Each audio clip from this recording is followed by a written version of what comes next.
માત્ર 4 રસ્તા પાસે ગમખબર અકસ્માત 3 વ્હીલની સાયકલ સાથે રસ્તો ઓળંગતા વ્યક્તિનું મોત.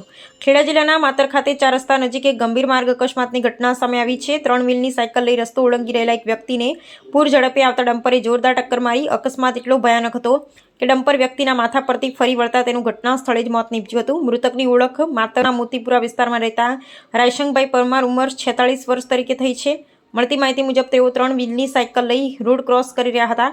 GJ07 TU 8742 નામનો નંબરનું ડમ્પર પૂર ઝડપે આવી તેમની સાથે અથડાયો હતો. ટક્કર બાદ ડમ્પરનું પૈડું તેમના માથા પરથી ફરી વળતા માથું ચૂંદાઈ ગયું હતું અને ગંભીર ઇજાઓને કારણે તેમનું સ્થળ પર જ મોત થયું હતું. અકસ્માત બાદ ડમ્પર ચાલક સ્થળ પરથી ફરાર થવાનો પ્રયાસ કર્યો હતો, પરંતુ હાજર સ્થાનિકોએ તેને પકડી પાડી પોલીસને સોંપી દીધો હતો. બનાવની જાણ થતાં આસપાસના લોકો મોટી સંખ્યામાં એકત્ર થયા હતા અને તરત પોલીસને જાણ કરવામાં આવી હતી. માત્ર પોલીસ ઘટના સ્થળે પહોંચી મૃતદેહનો કબજો મેળવી આગળની કાર્યવાહી હાથ ધરી છે. સમગ્ર મામલે ગુનો નોંધી ડમ્પર ચાલક સામે કાયદેસરની તપાસ શરૂ કરવામાં આવી છે.